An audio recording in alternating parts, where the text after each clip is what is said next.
Assalamualaikum warahmatullahi wabarakatuh. Saya di sini sebagai moderator kelompok 6. Kami di sini akan mempresentasikan mengenai rasio penting dalam menentukan analisis fundamental DR, EPS, dan dividen yield. Anggota kami berjumlah 5. Yang pertama Adam Setiaji, kedua Rusda Dwi Setiarini, ketiga saya Muhammad Yusuf, keempat Arif Bayu Pamungkas, kelima Deviria Fitrianti. Materi yang pertama akan dijelaskan oleh rekan saya. Mohon disimak ya teman-teman.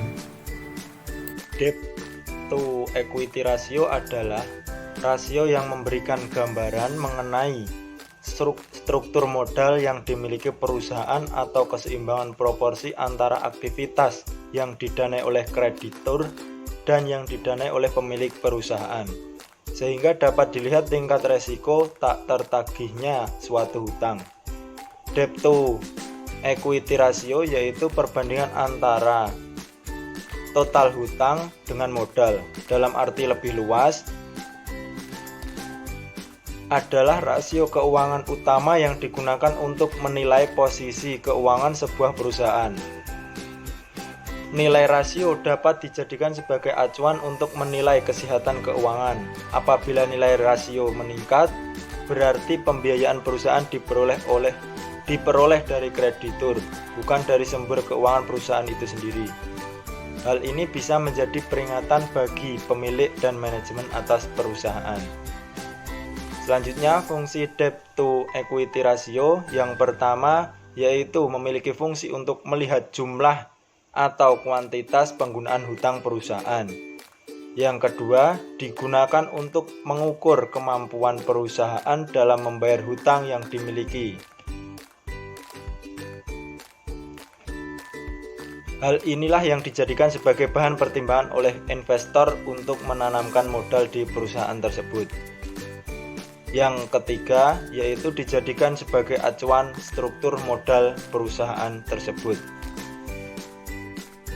Selanjutnya yaitu rumus debt to equity ratio. Adapun rumus tersebut adalah debt to equity ratio sama dengan total hutang dibagi total ekuitas.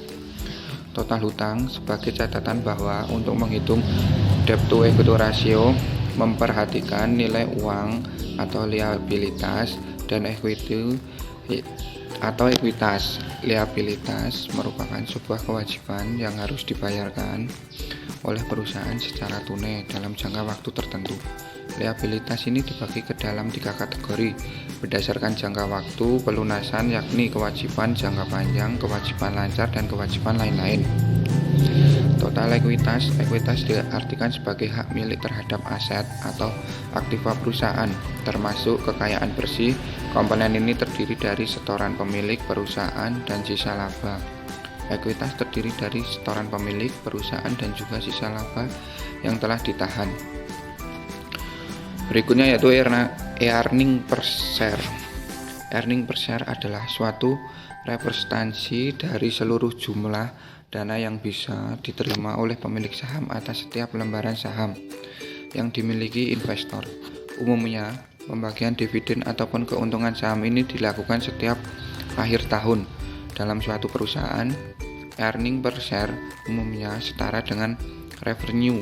Artinya, bila perusahaan bisa mendapatkan revenue yang cukup besar, maka nilai earning per share perusahaan tersebut juga tinggi. Sebaliknya, jika earning per share pada perusahaan tinggi, maka nilai revenue pada perusahaan tersebut juga tinggi pula. Selain revenue, faktor lainnya seperti profit margin juga bisa dijadikan sebagai pertimbangan dalam hal melakukan perhitungan pada keuntungan perusahaan. Adapun rumus untuk menghitung earning per share yaitu dengan mengurangkan laba bersih dengan dividend preference, kemudian dibagi jumlah saham yang beredar pada akhir periode. Berdasarkan rumus earning per share tersebut juga bisa diketahui bahwa untuk mendapatkan nilai laba per lembar saham akan terlihat sangat sederhana. Namun dalam proses perhitungannya tetap memerlukan kejelian dan juga ketelitian agar bisa didapatkan hasil yang akurat. Kemudian fungsi dari earning per share diantaranya yaitu yang pertama, memengaruhi harga saham.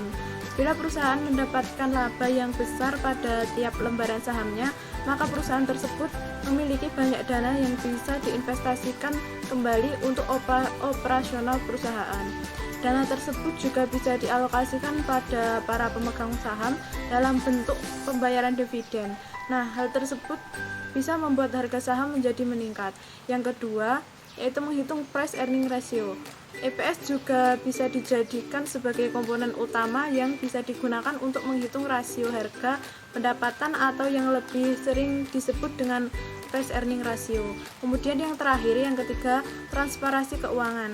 Earning per share juga dijadikan sebagai salah satu gambaran pada perusahaan go public secara profesional dan transparan dalam melaporkan kondisi keuangannya. Selain bisa digunakan untuk pihak perusahaan, earning per share juga bisa digunakan oleh para pemilik saham sebagai tolak ukur dalam melakukan perhitungan nilai pada suatu saham sebelum pada akhirnya melakukan pembelian dan pada saham tersebut. Selanjutnya ada dividend yield. Dividen adalah pembagian laba terhadap pemegang saham yang didasarkan pada jumlah saham yang dimiliki. Selain mendapatkan capital gain, investor juga memperoleh dividen saat memutuskan untuk berinvestasi dalam suatu perusahaan. Topik dividen sendiri juga sangat luas, mencakup dividen yield, dividen payout ratio, dividen per share, cum dividen, ex dividen, dan lain sebagainya. Akan tetapi, kita kali ini membahas tentang dividen yield. Dividen yield itu sendiri merupakan rasio keuangan yang digunakan untuk mengukur berapa besar tingkat keuntungan yang dibagikan oleh perusahaan ke pemegang saham. Investor menjadi salah satu pihak yang akan meluangkan waktu untuk menghitung berapa besar dividen yield dari suatu perusahaan. Melalui perhitungan ini, mereka tentunya berharap bisa melihat kemampuan perusahaan untuk memberikan keuntungan terhadap investornya. Rumus dividen yield adalah DY sama dengan dividen per share atau dividen per lembar saham dibagi market value per share atau harga per lembar saham dikali 100. Demikian apa yang bisa kami sampaikan, kurang lebihnya kami mohon maaf ya teman-teman. Jika ada pertanyaan, sampaikan di kolom komentar ya. Jangan lupa like, komen, dan subscribe ya teman-teman. Sampai jumpa di lain kesempatan. Wassalamualaikum warahmatullahi wabarakatuh. Dadah.